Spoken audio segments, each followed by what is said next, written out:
오늘은 해외 축구 네이션스컵 제외하고 9경기를 들고 왔고요. 빠르게 한번 분석 들어가 보겠습니다. 사소올로 대 칼리아리, 요거는 이제 컵 경기예요. 계속 어제부터 이제 어제 라치오가 터졌잖아요. 뭐 그런 이제 코파 아메리카, 코파 이탈리아 아메리카의 컵 경기고, 일단은 재미있는 점이 두 팀이 상대 전적에 있어서 5연무예요. 5연무라는 점 미리 말씀드리고, 뭐 양팀 다 여러 부상자들이 좀 있습니다. 뭐 사솔로 같은 경우도 트라우레가 뭐 차출로 빠지고, 이제 뭐 헨리케 도 빠지고, 핵심 미드필더 주리치지 여전히 부상에, 오비앙도 심장 쪽에 문제 있다고 제가 몇 번 말씀드렸죠. 여전히 못 나오고, 뭐 마냐넬리 뭐 이런 애들이 뭐 빠지는 상황이지만, 오늘 경기 일단은 베라르디가 복귀를 했고요. 나올지 안 나올지 몰라요, 컵 경기라서. 근데 어쨌든 간에 이런 부분이 있고, 막심 로페즈가 이게 약간 미드필더 쪽에 감독과 좀 불화가 있다는 얘기가 좀 있긴 해요. 근데 어쨌든 간에 베스트 11을 꾸리는 데 있어서는 큰 문제가 되진 않을 걸로 보고요. 칼리아리는 많이 빠집니다. 기본적으로 그냥 뭐 결정자 다 빼고 이 부분을 말씀드릴게요. 주앙 페드로랑 데이올라 그리고 마린, 명단에서 빠진 것 같아요. 명단에서 빠진 것 같거든요. 제가 자료 일단 들고 왔는데 명단에 없어요. 칼리아리 명단이거든요. 여기에다가 이제 기본적으로 빠지는 선수들도 상당히 많습니다. 이거는 제 생각은 그래요. 오연무고 다 빠지고 추가로 부상자들도 엄청 많거든요. 뭐 발루케비치 이런 애들, 스투르투맨, 케이타 발데 차출에, 뭐 카세레스 수비 쪽 부상, 고딘이 떠났고, 캐페텔리 수비 쪽 부상, 로바토도 데려온의 부상, 뭐 그라시 미드필더 부상, 벨라노바도 못 나올 것 같고, 이거 그냥 못 먹어도 일단 싸서 찍는 게 맞아요. 여기서 만약에 무승부 떠서 6연무 뜬다? 그냥 받아들이는 거예요. 거의 경기를 던져왔어요. 지금 칼리아리가 최근에 리그의 성적도 괜찮잖아요. 더군다나 일정도 빡빡해가지고 불과 뭐 3, 4일 이후에 바로 또 경기가 있어요. 그 경기 또 피오렌티나 상대기도 하고, 이 경기는 칼리아리가 어차피 올라가도 무조건 떨어집니다. 이 두 팀의 승자와 제가 알기로 유벤투스가 붙거든요. 다음 8강에서 거의 떨어질 가능성이 높은 상황에서 그냥 칼리아리가 연장, 만약에 이게 무승부가 혹시 뜰 수도 있잖아요. 칼리아리 승방률은 제가 볼 때 아예 없다고 보거든요. 근데 무승부가 만약에 뜬다 한들 연장 가기 때문에 그런 체력적인 문제도 지금 리그에서 고전하고 있는 칼리아리 입장에서는 안 좋을 수밖에 없어요. 이미 주앙 페드로랑 데이올라 뭐 미드필더 쪽에 마린까지 제외한 거 보면은 거의 경기 던졌습니다. 그렇기 때문에 사소올로가 사실 마피아리가 좀 무섭긴 한데, 이탈리아 리그잖아요. 좀 그런 점이 무섭긴 한데, 이거는 5연무 데이터도 있고 6연무 가능성 너무 떨어지고, 경기 던짐전해서 그냥 이거는 무난하게 사수가 저는 잡는다고 봅니다. 제가 어제는 유벤투스 이거 질각이 무승부각도 안 보인다 이렇게 말씀드렸고, 그전에는 피오렌티나 하나씩은 꼭 물고 왔잖아요. 뭐 적중률에 떠나서. 오늘은 사소로 이거 무조건 이길 것 같아요. 제가 볼 때는. 경기 던졌고, 사수도 어쨌든 베라르디가 나올 줄 모르겠지만 복귀를 하고, 그 빠진 선수 주전들도 빠졌는데 그 밖에 부상 선수들도 상당히 많아요. 더군다나 강등권에 위치해 있고, 지금 리그에서 기세가 좋기 때문에 다음 경기에 있어서도 좀 더 집중할 가능성이 높아요. 이거 올라간다고 해도 다음 경기 상대 유벤투스라서 칼리아리는 뭐 아예 사이즈가 없는 상황이고, 사수가 충분히 잡는다고 생각합니다. 저는 이거 배당 떨어질 것 같았거든요. 국내 배당. 근데 아직 핸디는 떨어졌는데 일반승은 안 떨어졌죠 아직. 이따가 뭐 떨어질 수도 있을 것 같아요. 제가 볼 때는. 어쨌든 사서가 좀 잡는다고 봅니다.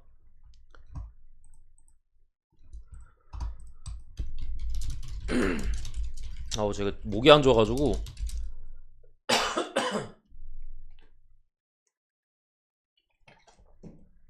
담배를 끊든지 해야 될 것 같은데, 셀타비고 대 오사수나, 이 경기는 제가 볼 때는 상당히 어려워요. 일단은 셀타비고가 뭐 직전이나 뭐 원래는 홈빨이 좀 있는 팀인데, 이번 시즌은 전체적으로 홈빨이 좀 많이 떨어져요. 근데 물론 요 전적이 대부분이 좀 강팀과의 경기가 많습니다. 좀 뭐 상위권 팀들 비교적으로과의 경기가 많았는데 그 일정에서는 어려웠어요. 반면에 오사수나는 오히려 원정에서 좋은데, 하위권 팀들 간의 경기가 많았어요. 이긴 경기에서. 뭐 그런 양팀의 이런 대조적인 면이 좀 있긴 한데 어쨌든 간에 지금까지는 뭐 홈에선 별로 안 좋고 오사는 이제 우사래. 오사수나 이제 원정에서 그래도 좀 좋은 모습을 보여주고 있는데 일단은 뭐 측면 쪽 공격 자원이 이제 솔라리가 셀타는 빠지고요. 핵심 미드필더 이제 타피아 뭐 그리고 골키퍼 쪽에 블랑코가 이제 불투명인데 아라우어나 수비 쪽에 뭐 놀리토는 회복이 돼서 좀 출전 가능성이 있는 셀타비고고 타피아 정도 빠지는 게 좀 큰 공백이라고 볼 수 있고요. 수비형 미드필더 쪽에 오사수나 같은 경우는 특별한 부상자는 없어요. 서브 라이트백 자원인 뭐 아레소가 빠지는데 큰 공백 아니고 뭐 에르난데스 정도가 불투명에 떠 있고 오사수나도 좀 긍정적인 부분이 아빌라. 물론 이번 시즌 좀 부진하긴 해요. 오사수나 오랜 시간 좀 간판이었는데 아빌라 그래도 좀 복귀를 한 부분인데 저는 이 경기는 좀 어렵다고 생각합니다. 기본적으로 최근 흐름 같은 경우에는 뭐 한 달 사이즈 잡고 보면 셀타가 확실히 좋아요. 오사수나는 약간 뽀록나는 분위기였고 그 초반에 일정에서 유리함과 좀 오사수나 끈끈하게 경기를 하는 타입이거든요. 그러니까 그런 팀들은 사실 운적인 부분이 결과에 좀 많이 영향을 끼쳐요. 우당탕 골이나 이런 것들 있잖아요. 아니면 끈끈하게 어떻게 막아내거나 그러니까 한 끗 차이로 결정나는 경기들이 좀 많아요. 그런 부분에서 이제 초반에는 긍정적으로 결과에 드러나다가 중간부터 이제 뽀록에 나가지고 순위가 바닥으로 내리 꼽았죠. 원래 이제 상당히 상위권이었는데 초반만큼만 해도 셀타비고는 초반에는 이제 공격적으로 전개는 나쁘지 않은데 결정력 부분에서 어려움을 겪다가 최근에 그나마 이제 뭐 산티미나나 공격 쪽에 아스파스가 좀 살아나면서 승점을 챙기고 있다가 직전 경기는 이제 압박에 상당히 좋은 소시에다들 만나서 아무것도 못하고 졌어요. 공격적으로. 오사수나는 반면에 부상자들이 좀 돌아오면서 직전 경기 카디스를 상대로 나쁘지 않은 경기를 했었고 이 경기는 제 생각에 너무 어려워요. 그냥 저는 무승부 봅니다. 무승부랑 언더 봅니다. 1대1 무승부 볼게요. 이거는 분석적으로 예측하기가 상당히 어렵고 일단 해외 쪽에서는 직전 경기 셀타가 이제 졸전을 펼쳤긴 하나 그 경기는 일단 뭐 상대가 압박 상당히 좋고 그런 이제 소시에다드였고 오사수나가 그 정도의 압박 레벨은 없어요. 수비 쪽에 끈끈함은 가지고 있긴 하지만 그런 면에서 이제 강팀과의 경기가 많았다고 제가 말씀드렸잖아요. 특히나 홈에서 그러다 보니까 성적이 이렇게 안 좋은데 셀타는 기본적으로 홈빨이 있어요. 그러다 보니까 해외 쪽에서는 셀타가 오늘 경기는 잡는다라는 쪽에 많아요. 그러다 보니까 이게 배당도 생각보다 낮게 받았고 그런 부분이 있는데 저는 크게 잘 모르겠습니다. 제가 볼 때는 잘 모르겠어요.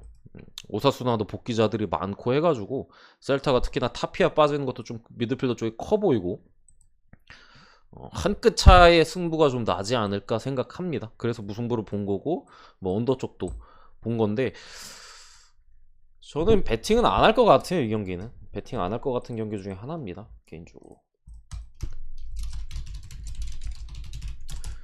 다음 경기를 이제 레스터 시티 대 토트넘과의 경기인데 여러분들도 다 아시겠지만 레스터 같은 경우에는 상당히 많은 선수들이 빠집니다. 수비 쪽에 포파나 뭐 히카르도 페레이라 버틀랜드까지 빠지고요. 여기에 뭐 에반스도 빠지고 아마티 차출 그나마 이제 수비형 미드필더 쪽에서 센터백까지 좀 봐줄 수 있는 은디디 차출 여기까지가 수비 쪽 공백이고 추가로 바디 못 나오고요. 이에나초 차출이고요. 이 정도가 아무래도 확실하게 좀 빠지는 자원들인데 상당히 중요 자원들이 지금 많이 빠졌어요. 중요 자원들이 많이 빠졌고 여기에 또 수비 쪽에 카스타뉴가 불투명이고 미드필더 쪽에 수마레 역시도 불투명.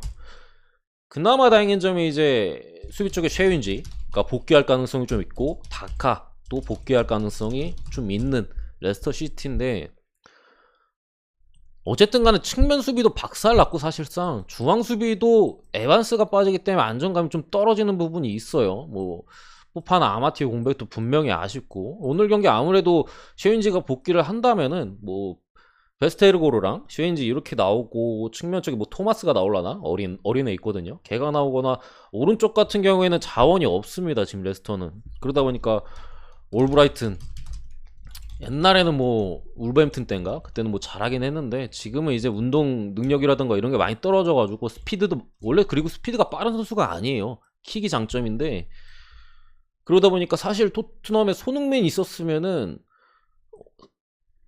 좀 상당히 공략을 많이 당했을 것 같은데 지금 어쨌든 간 토트넘의 왼쪽 또 손흥민이 빠져있는 부분에서 어느 정도로 이게 타격일지는 잘 모르겠어요. 근데 어쨌든 간에 확실히 수비 라인업에 대해서는 베스트는 당연히 아니고 이런 공격 쪽의 자원들까지 지금 수비 쪽에 들어가 있는 레스터 시티고 토트넘은 아시겠지만 손흥민 그리고 뭐 다이어 정도가 빠져 있고 로메로, 베르바인, 레길론 정도가 불투명인데 제 생각에 로메로 말고는 출전 가능성이 그래도 좀 높지 않을까 뭐 이렇게 싶긴 해요. 참 다이어도 불투명이네. 뭐 요정도 사이즈인 것 같아요. 근데 어쨌든 간에 레스터가 이렇게 보면요 생각보다 스쿼드가 두꺼워요. 이렇게 부상을 많이 당하고 나서 제가 느끼는 부분인데 일단 미드필더 쪽에서 핵심 틸레만스 여전히 있고 메디슨 있고 여기에 뭐 듀스버리 홀 요즘에 좀 많이 기용되거든요. 듀스버리 홀도 있고 만약에 수마리까지 돌아온다면은 미드필드 자원은 충분히 있는 상황이고 공격 쪽에서도 하비반스가 시즌 초반에 부진했지만 그래도 살아나는 움직임을 계속해서 보여주고 최근 폼 나쁘지 않고요. 여기에 루크먼 이번 시즌 상당히 좋고 깜짝 활약을 잘 보여주는 다카도 복귀를 했고 생각보다 전력이 그렇게 나쁘지 않아. 그래서 이게 배당이 토트넘 2점대예요. 손흥민 하나 빠졌는데 배당이 2점대를 받은 이유가 있습니다. 레스터가 생각보다 전력이 나쁘지 않은 상황이고 결국에 이 경기는 저는 어쨌든 이렇게 많이 그래도 빠져있는 레스터의 상황이고 수비 쪽에 불안함은 분명히 있다고 봐서 토트넘이 질 것 같진 않거든요. 아무리 봐도. 근데 분명히 토트넘 역시도 공격 쪽에서의 문제는 있어요. 특히나 이제 삼선이나 미드필더 쪽에서 앞선으로의 볼트입이 잘 안 돼요. 은돈벨레 이런 애들 완전 마탱이가 같고 그래도 제값을 좀 해주고 있는 올리버 스킵이나 이런 자원들도 사실 중원에서의 안정감을 높여주는 자원이지 공격적으로 뭔가 좀 더 좋은 모습을 보여주는 자원은 아니거든요. 무승부의 가능성을 배제할 수는 없다고 생각을 합니다. 이 정도 사이즈로 좀 봅니다. 토트넘 쪽으로. 근데 어쨌든 상대 전적에서 무승부가 좀 적은 부분이 있겠고 저도 이 경기 역시도 뭐 주력으로 갈 만한 경기는 아니라고 생각을 해요. 고배당 박스 내지 아니면 좀 부주력 박스에 뭐 이렇게 뭐 나눠 가든지 뭐 아니면 한쪽을 골라 가든지 그럴 만한 경기라고 개인적으로 생각을 합니다. 아무래도 토트넘의 공격력 이게 사이드 자원들이 좀 해줘야 되는데 에메르송 로얄이나 이런 애들 크로스 보면 한숨밖에 안 나오거든요.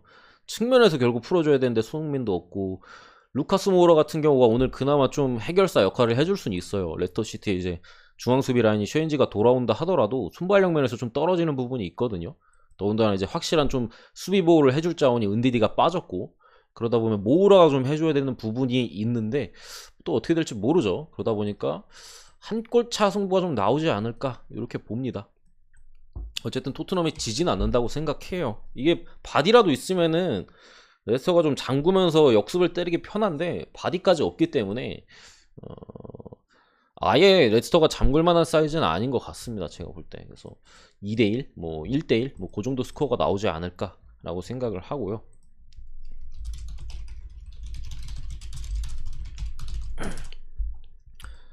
호펜하임 대 프라이부르크인데 이 경기는 일단 컵 경기예요. 컵 경기여서 솔직히 라인업적으로 어떻게 나올지가 좀 애매한 부분이 있어요. 제 생각에는 양 팀 다 어느 정도는 로테이션으로 돌아갈 것 같은데 최근 상황을 보고 말씀드리면은 호펜하임은 어쨌든 간에 주전들을 계속 쓰고 있어요. 그러다 보니까 오늘 경기 조금은 더 로테이션이 돌아갈 가능성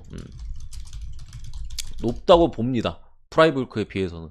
프라이부르크는 사실 지난 도르트문트전 라인업 자체도 약간은 로테이션을 돌렸었거든요. 근데 거기에 이제 그냥 개박살 나면서 후반에 이제 교체들을 많이 또 해줬어요. 그런 상황에서 체력적인 부분에 있어서는 호펜보다 낫다는 생각이고 오늘 경기에 있어서도 조금 더 좋은 그러니까 본인들이 가지고 있는 거에 비해서 조금 더 좋은 라인업은 좀 들고 올 가능성이 저는 있다고 생각을 해요. 어쨌든 간에 그런 부분에 있어서 호펜하임 정배는 저는 좀 리스크가 있다고 생각을 하고, 뭐 굳이 보면 프라이브르크 프렌 쪽을 보긴 하는데 이건 그냥 2.5기 좀 오바 봅니다. 양 팀이 어쨌든 간에 뭐 수비적인 불안함이 분명히 있고 다득점으로 가지 않을까. 사실 이런 컵 대회는 제가 원래 분석을 안 해요. 경기 수 많으면 분석을 안 하는데, 뭐 멤버십 같은 경우에도 컵 대회 관련해서 질문을 많이 주시면은 역배 찍고 치워라, 뭐 배당 높은 거 찍어라, 이렇게 보통 답글을 달아드리는데, 그리고 보통 그런 결과들이 많이 나와요. 오늘도 이변이 좀 나지 않을까라고 보는 게 제 입장입니다. 라인업적으로 어떻게 나올지 모르겠지만 핵심들이 빠진다면 불리한 건 분명히 호펜하임이거든요. 호펜하임은 이게 뭐 핵심들에 대한 의존도가 좀 높다 보니까 아무래도 그런 부분에서 정배 쪽에 리스크가 있다. 그래서 좀 다득점으로 가지 않을까 이렇게 봅니다. 양팀 뭐 공백자 같은 경우 프라이브로크는 거의 풀라인업이고, 호펜하임 같은 경우 불투명자들이 좀 많아요. 뭐 그릴리치나 뭐 카드라백, 사마세크는 차출이고, 그러다 보니까 조금 더 로테이션이 돌아가지 않을까 하고 보는 거고, 그렇습니다.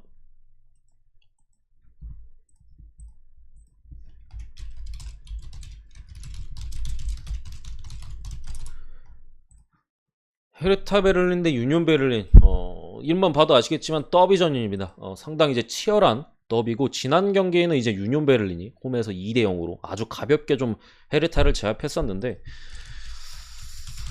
이 경기는 아무래도 더비전이고 뭐 하다 보니까, 특히나 헤르타가 감독이 또 바뀌었잖아요. 최근에 뭐 한 달 됐나? 그러다 보니까 컵 대회 치고는 생각보다 힘이 들어갈 가능성이 있다고 저는 생각을 해요. 더비전이기도 하고 그런 부분에 있어. 뭐 헤르타 같은 경우 누수자들 좀 있긴 해요. 페카릭, 제파에게나 뭐 요베티치나 다 좀 지금 헤르타에 있어서는 좀 중요 자원이거든요. 근데 어쨌든 간에 보야타나 뭐 이런 선수들이 그나마 이제 오늘 경기 뛸 수도 있고, 뭐 공격 쪽에 요베티치가 빠지긴 했지만 벨포딜이 감독 교체 이후에 좀 살아나는 분위기고, 미드필더 쪽에 이제 아스카 시바르도, 다리다 뭐 이런 애들도 출전이 가능해 보여서 거의 빠진 선수 제외하고는 제가 볼 때 베스트로 나올 가능성이 좀 높아 보이고, 유니온 베를린 같은 경우에는 아오니가 오늘 경기 못 나올 걸로 보여요. 이제 핵심 공격수로 이번 시즌 유니온의 공격을 이끌고 있는 자원인데, 빠지게 된다면 아무래도 공격 쪽에 좀 누수가 좀 상당해 보입니다. 제가 볼 땐 여기에 이제 뭐 기에슬만이라는 자원까지 이제 빠지는 걸로 보이는데, 이 경기는 제 생각에 헤르타가 홈인 점도 있고,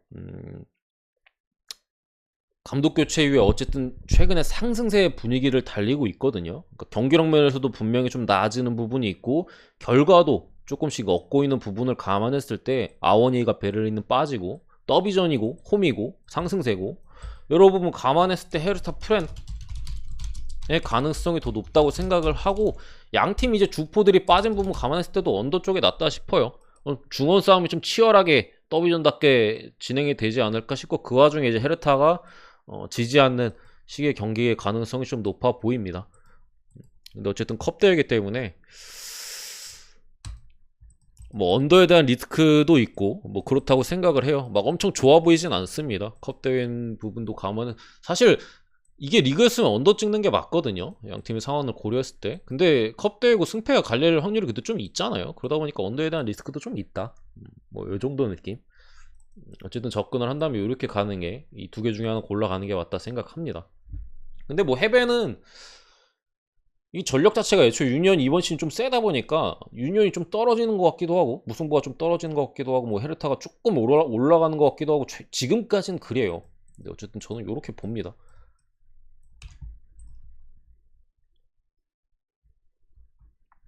어쨌든 유니온 같은 경우가 아워니의 득점 비율이 이번 시즌 상당히 높거든요. 팀 내에서 차지하는 비중 자체가. 그러다 보니까 빠진 게 티가 날 수밖에 없다라고 생각을 하고, 이 경기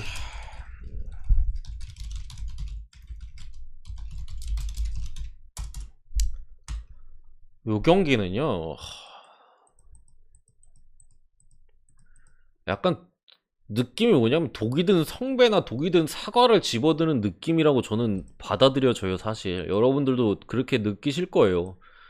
이거를 사실 브렌트포드 쪽을 찍기는 저는 너무, 물론 고배당이나 이런 건 찍을 수 있어요. 근데 이제 주력 기준이나 뭐 여러 가지로 생각을 한다면은, 찍을 수 있는데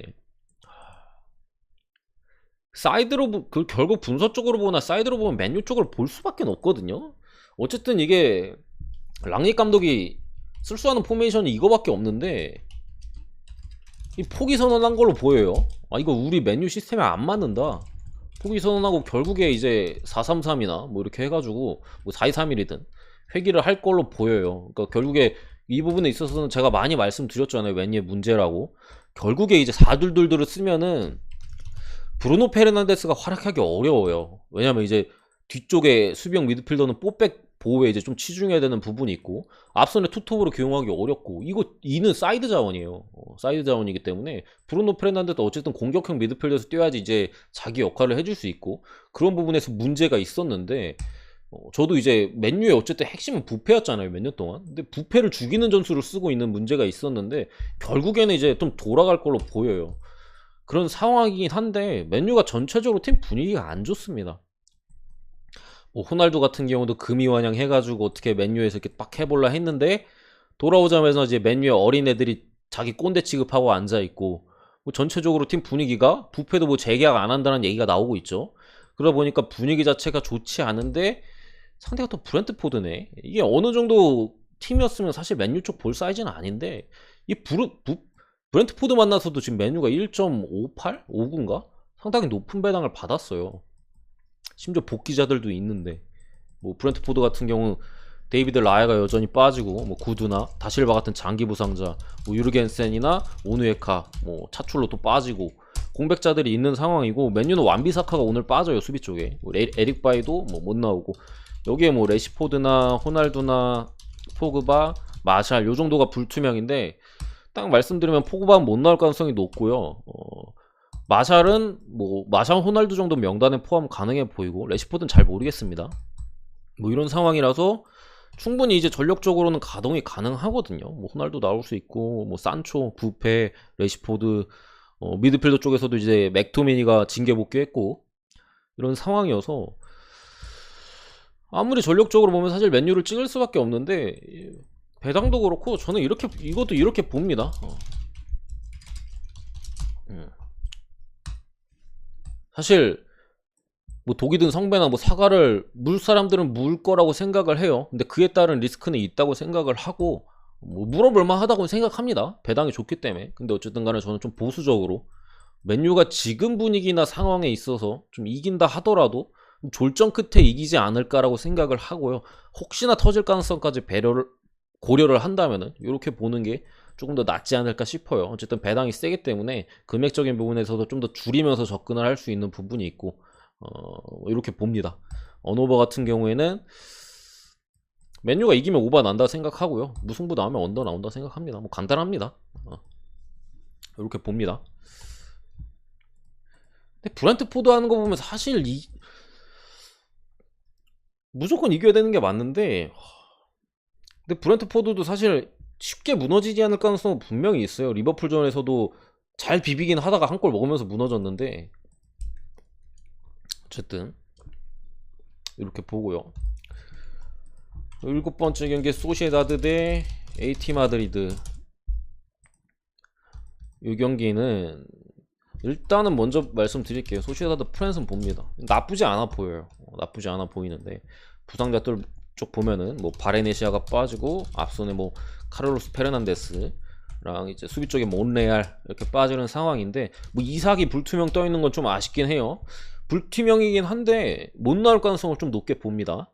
그리고 주비맨디도 불투명인데 이 핵심 미드필더는 복귀를 해가지고 아마 근데 최근 경기에서는 출전을 많이 좀 경기 감각이 떨어져 있는지 좀 출전 시간을 많이 안 주긴 했어요. 거의 뭐 마지막에 넣거나 뭐 이래가지고 오늘 경기도 뭐 선발 여부나 이런 거는 불투명합니다. 근데 어쨌든 간에 그래도 시간이 좀 흘렀기 때문에 선발 내지 그래도 출전 시간을 어느 정도 가져간다면은 소시에다드가 사실 빠지고 나서 너무 아쉽긴 했거든요. 이 핵심 미드필더가. 근데 오늘 경기 어쨌든 조금 더 출전 시간을 많이 가져간다면 힘을 얻지 않을까 싶고 뭐 이삭이 빠진다고는 하나 베테랑 포르투가 있어요. 공격 쪽에. 상당히 좋은 자원입니다. 나이가 좀 많아서 그렇지.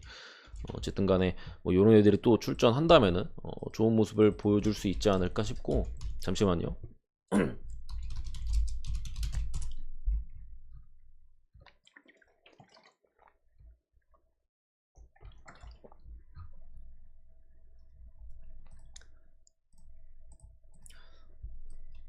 어쨌든 에티 마드리드 같은 경우에는 그리즈만 그리고 수비 쪽에 사비치와 이번 경기 핵심 미드필더인 콘도그비아가 또 빠지게 됐고요.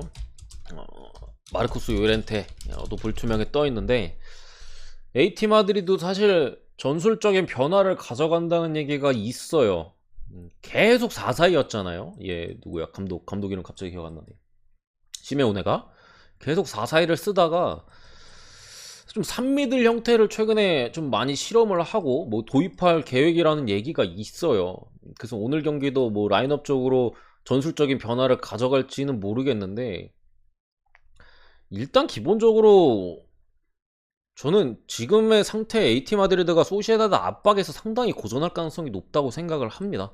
더군다나 빠르게 뚫어줄 그리즈만 같은 자원도 없고 앞선에 수아레즈나 마테우스 쿠냐 이런 애들이 좀 나올 걸로 보이는데 저는 승리를 가져가기에는 분명히 어렵다고 생각을 하고 소시에다드가 전력적으로도 충분하고 주바멘디의 출전 여부 출전 가능성이 높고 이삭이 좀 불투명하긴 하지만 포르투도 나올 수 있고 아무리 좀 시뮬레이션을 돌려봐도 AT가 이기는 그림이 잘 안 보여요 솔직히. 오야르자발 야누자이 오야르자발 같은 경우 살짝 좀 아쉬울 때도 있긴 한데 어쨌든 활동량이나 이런 면에서 AT가 소시에다드의 이 엄청난 압박 수준을 감당해낼 수 있을까라고 생각했을 때 저는 어렵다고 봅니다. AT가 많이 넣어야 한 골 정도로 보이고 소시에다드도 충분히 지금 콘도그비아도 빠졌고 이런 상황에서 지지 않을 사이즈는 충분하다고 보여지고 괜찮아 보입니다. 제가 볼 때는 괜찮아 보여. 해배도 지금 엄청나게 떨어지고 있고 충분히 프렌 정도는 해주지 않을까 라고 봅니다.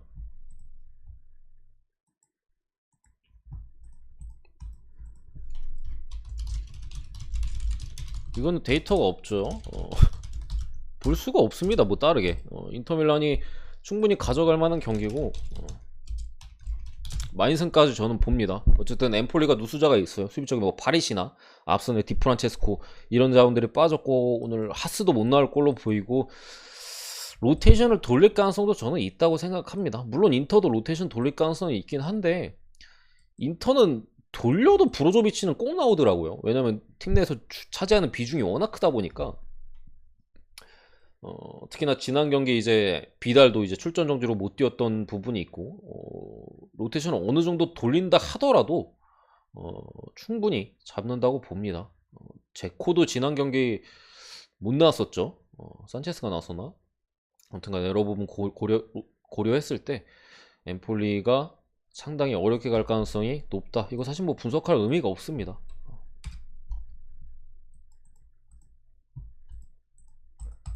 일반 승 정도는 공짜라고 저는 생각해요. 인터밀란은 아까 그 이집트 이런 거 있잖아요. 그런 거 넣을 바에 인터 넣는 게 맞다 생각합니다. 마지막 경기 발렌시아 대 세비야인데 이 경기는 두 팀의 상황이 어려워요.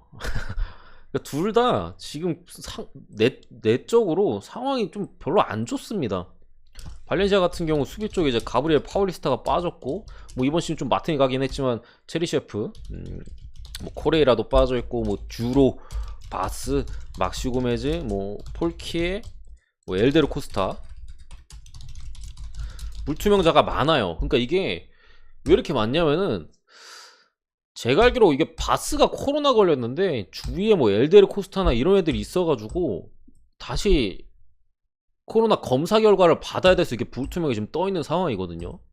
아직까지 결과가 안 나온 걸로 제가 봤을 때는 보이는데 출전 가능성도 분명히 있습니다. 막시 고메즈 같은 경우에도 출전 가능성이 일단 높고 폴키에도 마찬가지고 근데 어쨌든 불투명자가 이렇게 많긴 하다. 듀로는 못 나올 것 같아요. 공격 쪽에 어쨌든 요 정도고 어쨌든 솔레르가 복귀를 하긴 했거든요. 발렌시아 공격 쪽에. 근데 이게 오늘 복귀해가지고 사실 어느 정도로 활약해줄 수 있느냐에 대해서는 잘 모르겠어요. 복귀를 하긴 했는데 복귀하자마자 세비야를 상대로 좋은 경기력을 보여줄 수 있을까라는 데에서 좀 의문이 있고 아까 말씀드린 다니엘 바스 같은 경우에도 최근에 경기장 훈련 도중에 이제 트러블이 있었다고 해요. 그런 부분에 있어서 또 내적으로 팀 내 상황이 어떨지 모르겠고, 이런 부분에 있어서 발렌시아가 리스크가 분명히 있는 상황이고, 세비야 같은 경우도 부상자들 일단은 많아요. 라멜라 여전히 빠지고, 헤수스 나바스 빠지고, 수소 엔네실이 차출에 엘 하다디 차출, 뭐 주전 골키퍼인 부누까지도 결장하는 상황에서, 이 부누 말고 또 세컨 키퍼가 있는데 걔도 아마 코로나 관련해가지고 오늘 경기 출전 여부가 불투명합니다. 그러니까 무슨 결과가 나와야지 출전이 확정이 되는데 대체로 어렵다고 봐요. 그래서 이제 세 번째 옵션이 또 이제 골키퍼로 나올 가능성도 분명히 있는 세비야고, 추가로 이제 델라인이 가 불투명해 뭐 떠있는 상황이에요. 그나마 다행인 점이 페르난도나 뭐 조르단 같은 이런 자원들이 이제 지난 경기에 이제 교체 명단에 있었고, 이제 징계 복귀하고 이래가지고 출전을 할 수는 있는데, 또 이제 디에고 카를로스가 뉴캐슬 이적 이슈가 있어가지고 약간 이적 관련해서는 확실한 건 없는데, 뭐 들리는 얘기에 의하면은 좀 보내달라고 좀 땡깡 부리는 것 같은 느낌이에요. 왜냐면 뉴캐슬이잖아요. 돈 많은 팀에서 달라고 하니까 아무래도 이제 개인 합의는 맞췄다는 얘기가 많은데 돈 많이 주고 뭐 이런 것 같아요. 그러다 보니까 약간 수비 쪽에서 이슈가 있고, 쿤데도 오늘 못 날 가능성이 좀 있어요. 그러니까 결국 수비 쪽에 분명한 이슈가 있는 세비야고, 물론 뭐 나바스 이런 애들이야 뭐 아쿠냐 뭐 이렇게 몬티엘 해가지고 충분히 대체가 되는데, 분명히 이제 좀 어떤 이슈가 있는 뭐 세비야일 수 있겠고, 그래도 출전을 한다고 봅니다. 디에고 카를로스가 출전한다고 보고, 뭐 레킥이랑 해서 이렇게 나오지 않을까 싶어요. 근데 어쨌든 간에 저는 뭐 두 팀의 상황은 둘 다 안 좋다고 생각을 해요. 전체적으로 봤을 때 분위기나 뭐 내부적인 분위기나 좀 문제가 두 팀 다 약간씩은 있다고 보는데, 전체적인 전력이나 이런 거를 봤을 때는 발렌시아가 이거 저는 쉽지 않다고 생각합니다. 일단은 가브리엘 파울리스타가 빠져가지고 지금 뭐 디아카비가 수비 쪽에 들어가 있는데 상당히 불안한 자원이에요. 얘 같은 경우에는 잘 하지도 않고, 전체적으로. 그리고 발렌시아가 뭐 10위, 지난 시즌에 비하면 뭐 나름의 선방이라고 할 수는 있겠으나, 저는 이 팀 경기 볼 때마다 암 걸려 죽을 것 같아요.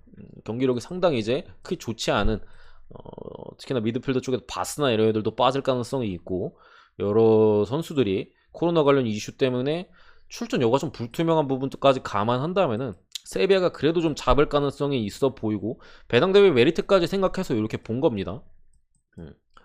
발렌시아가 잡을 만한 사이즈는 제가 볼 때 아닌 것 같고, 무승부 가능성은 있어 보이긴 하는데, 그래도 마지막에 웃는 팀은 뭔가 세비야일 것 같은 느낌이 듭니다. 솔직히 말씀드리면은.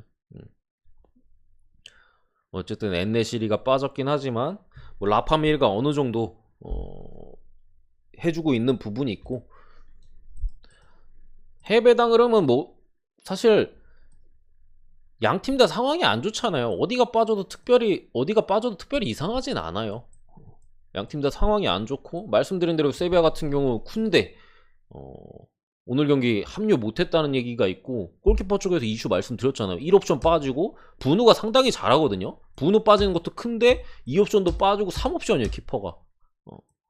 당연히 이게 뭐 발렌시아 쪽으로 빠져도 이상하진 않죠. 더군다나 솔레르가 제 입장에서는 복귀해서 얼마나 해줄까라고 봤는데, 복귀를 하는 건 분명하잖아요. 핵심이거든요. 공격 쪽의 핵심의 핵심, 가장 이제 공격 쪽에서 중요 자원이라고 보는데, 저는 이렇게 봤지만 어쨌든 복귀한다는 것만 봤을 때는 뭐 골키퍼 다 빠지고, 그리고 쿤데 빠지고, 뭐 디에고 카를로스 이제 또 수비 핵심인데 뭐 이적에 관해서 좀 그거 하고, 발렌시아가 복귀자가 있네? 이거 발렌시아 프랭 개꿀 아니야?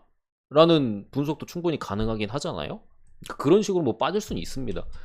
그런 식으로도 볼 수는 있는데, 저는 그래도 세비야가 안 질 것 같아요. 우승과 뜰 수는 있어 보이는데, 배당 대비 메리트가 어쨌든 있기 때문에 이렇게 봅니다. 주력으로 찍을 만한 경기는 아닙니다. 제가 뭐 캬 대행님이 질문 이렇게 해주셔가지고 어느 정도 상황을 더 발렌시아 쪽을 볼만한 상황을 말씀드렸잖아요. 그러다 보니까 이게 당연히 주력으로 찍을 만한 지금 세비야가 좋은 상황은 아닌데, 고배당이나 이런 거는 그래도 접근해 볼 만하지 않을까 싶습니다. 제가 볼 때는. 또 미드필더 쪽에서 페르난도나 뭐 조르단 이런 애들이 그래도 체력적인 문제가 좀 더 괜찮은 부분이 있고, 발렌시아가 경기력 면에서 따라올 수 있을까 싶어요. 결국에 이제 결정짓는 거는 세비야 쪽으로 보는 겁니다. 어느 정도 비빌 수는 있어도 결국에 한 골 넣고 이기는 뭔가 그런 그림이 좀 그려지기 때문에 제가 볼 때는 엔네실이 한참 오래 빠져 있었기 때문에 라파미레가 충분히 이제 중앙 쪽에서 자리 잡아 있고 뭐 파프고메스나 오캄포스 오늘 경기도 나올 걸로 봐요. 제가 볼 때는 라키티치의 체력적인 문제가 좀 관건이긴 한데 글쎄요. 발렌시아의 좀 부실한 미드필더 상대로는 충분히 주도권을 좀 잡지 않을까 이렇게 봅니다. 결국에 수비가 어느 정도 되고 발렌시아 수비가 안 되거든요. 그 점에서 저는 차이를 둔 거예요. 발렌시아가 공격적으로 그래도 조금씩 솔레르가 복귀한 마당에 공략을 할 수 있어도 결국에 결정적으로 좀 득점하는 쪽은 세비야가 아닐까. 수비가 너무 개판이기 때문에 그래서 이렇게 본 겁니다. 언오버는 국내 일제 언더가 정배잖아요. 근데 해외 쪽에 뭐 보면은 오바 쪽을 상당히 많이 봐요. 오바를 많이 봅니다. 왜냐면 이제 말씀드린 대로 발렌시아가 수비가 개판이기 때문에 세비야가 2골 정도 박는다. 최소 한두 골 박는다. 발렌시아가 그래도 세비야 쿤데가 빠지는 부분이 있고 키퍼가 좀 마테이가 갔기 때문에 역시도 한두 골 박는다. 그래서 오버를 많이 봅니다. 해외는. 근데 저는 잘 모르겠어요. 언오버 같은 경우. 어쨌든 이 정도로 보고 오늘 이제 해축구 분석은 마무리를 하도록 하겠습니다.